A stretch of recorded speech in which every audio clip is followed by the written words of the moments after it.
Pertama-tama saya akan membahas tentang pengertian kepailitan. Kepailitan berasal dari kata pailit. Istilah pailit berasal dari bahasa Belanda, yaitu violet, yang sebagai arti ganti yaitu sebagai kata benda dan kata sifat. Sedangkan istilah violet sendiri berasal dari bahasa Prancis, yaitu violet, yang artinya pemogokan atau pemacetan pembayaran. Jadi, kepailitan adalah setiap yang berutang yang ada dalam keadaan berhenti membayar, baik atas laporan sendiri maupun atas permohonan seseorang atau lebih berpiutang dengan putusan hakim dinyatakan dalam keadaan pailit. Selanjutnya, saya akan membahas tentang asas-asas dari kepailitan. Yang pertama ada asas keseimbangan. Undang-undang ini mengatur beberapa ketentuan yang merupakan perwujudan dari asas keseimbangan. Di satu pihak terdapat ketentuan yang dapat mencegah terjadinya penyalahgunaan pranata dan lembaga kepailitan oleh debitur yang tidak jujur. Yang kedua ada asas kelangsungan usaha.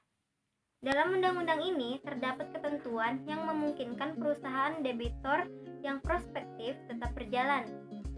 Dan yang ketiga ada asas keadilan. Asas ini mencegah terjadinya kesewenang-wenangan pihak penagih yang mengusahakan pembayaran tagihannya tanpa memperdulikan kreditor lainnya. Dan yang terakhir, ada asas integrasi. Asas integrasi dalam undang-undang ini mengandung pengertian bahwa sistem hukum formil dan material peraturan kepailitan merupakan suatu kesatuan utuh dari sistem hukum perdata dan hukum acara perdata nasional. Sekian dari saya, terima kasih. Wassalamualaikum warahmatullahi wabarakatuh.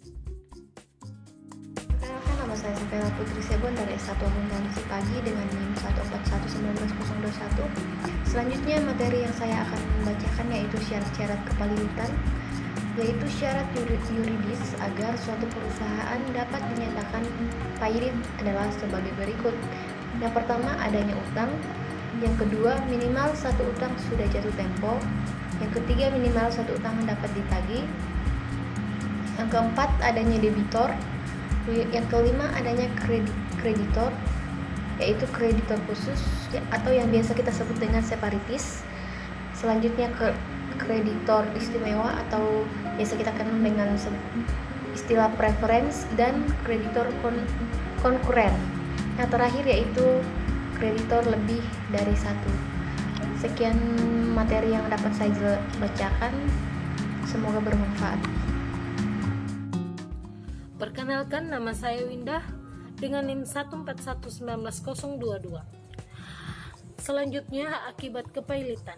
Akibat hukum kepailitan dari pengadilan niaga bagi debitur pailit itu dikelompokkan menjadi 3 bagian. Yang pertama, akibat hukum kepailitan secara umum, di mana harta kekayaan debitur pailit ini terikat yang dibuat oleh debitur pailit, dan pembuatan hukum debitur pailit ini dilakukan sebelum pemutusan pernyataan pailit. Dan yang kedua, akibat hukum kepailitan secara khusus, di mana akibat kepailitan terhadap kapasitas perjanjian ini secara timbal balik. Dan yang ketiga, akibat hukum kepailitan terhadap kewenangan berbuat debitur pailit dalam ranah hukum kekayaan. Jadi berdasarkan pembagian kelompok besar tersebut masing-masing dibagi lagi secara rinci dan jelas, dan pada intinya kepailitan ini mengakibatkan debitur yang dinyatakan pailit oleh pengadilan niaga kehilangan hak pendata untuk menguasai dan mengurus harta kekayaan yang telah dimasukkan ke dalam harta pailit. Dan selanjutnya, pihak yang dapat dijatuhkan pailit. Yang pertama yaitu orang per orang. Pria dan wanita yang menikah atau belum menikah. Jadi permohonannya debitur perorangan yang telah menikah. Maka permohonannya hanya dapat dianjurkan atas persetujuan suami istri kecuali tidak ada percampuran harta. Yang kedua yaitu perikatan atau perkumpulan tidak berbadan hukum jika permohonan tersebut firma atau memuat nama dan tempat kediaman masing-masing perseroan yang secara langsung renteng terikat untuk seluruh utama firma, dan ketiga perseroan, perkumpulan, koperasi dan yayasan yang berbadan hukum, dan yang keempat harta warisan. Sekian dari saya. Saya Meliana dari kelas S1 Akuntansi semester 2 ingin mempresentasikan fungsi dan tujuan kepailitan. Filosofi kepailitan adalah mekanisme pendistribusian aset secara adil dan merata terhadap para kreditor berkaitan dengan keadaan tidak membayarnya debitor karena ketidakmampuan debitor melaksanakan kewajiban tersebut. Oleh karena itu, keberadaan UU KPKPU atau kepailitan dan penundaan kewajiban pembayaran utang ini bertujuan untuk menghindari perebutan harta debitor apabila dalam waktu yang sama ada beberapa kreditor yang menagih piutangnya dari debitor.